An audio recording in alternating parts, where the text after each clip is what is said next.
Oh, I didn't see you there. All right, in this video, we're gonna be busting the top 4 fitness myths that you might see your friends doing or your ex-friends, hopefully, after you see this video. More volume equals more growth. We know from the literature that volume has a dose-response relationship to muscle growth, meaning in most instances, 2 sets is going to be 1 set, 5 sets is going to be 2 sets, etc.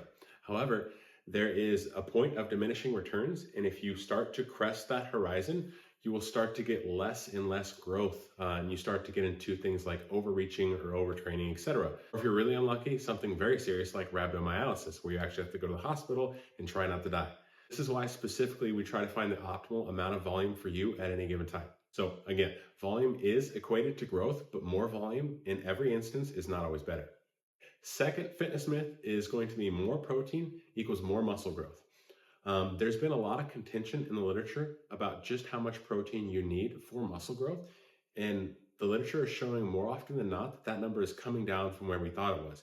You would see people eating all the way up to 2 grams per pound of body weight per day. So for a 200-pound person, they were eating up to 400 grams of protein a day.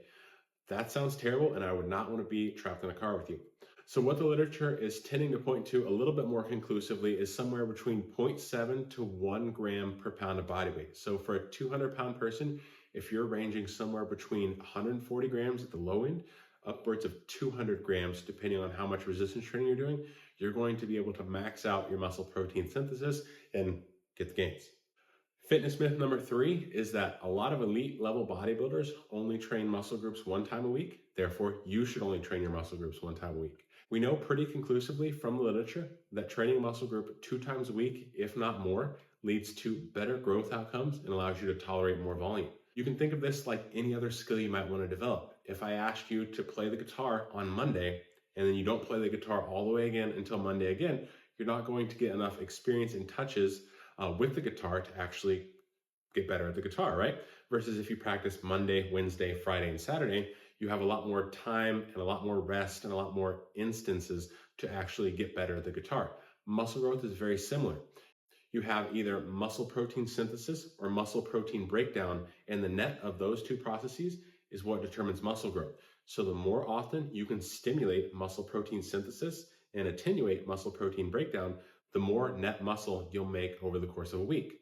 So more often than not, what I recommend is train a muscle so that it gets sore or weak for up to 2 days.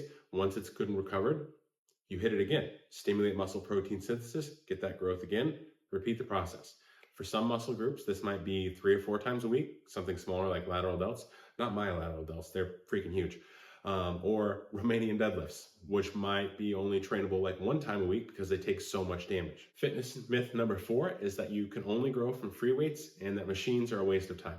Free weights provide a very large degree of stimulus to the muscle, but they also come with it a very large amount of fatigue. On top of that, there is a skill component to free weight exercises, and sometimes this limits your ability to push close enough to failure. More often than not, to get the best of both worlds, I recommend earlier in the workouts considering doing free weight movements and then transitioning later in the workouts to machine-based movements when you're already starting to get fatigued, tired, form might be starting to break down a little bit. That way you can still use the machine and the safety of the machine to still push close enough to failure, but you're getting the benefits of both training with free weights and getting that large stimulus and training with machines and getting that a little bit more refined, safe movement pattern. It's been shown pretty conclusively in the literature that if your sets are close to failure, the difference in muscle growth between machines and free weights is minimal, if non-existent.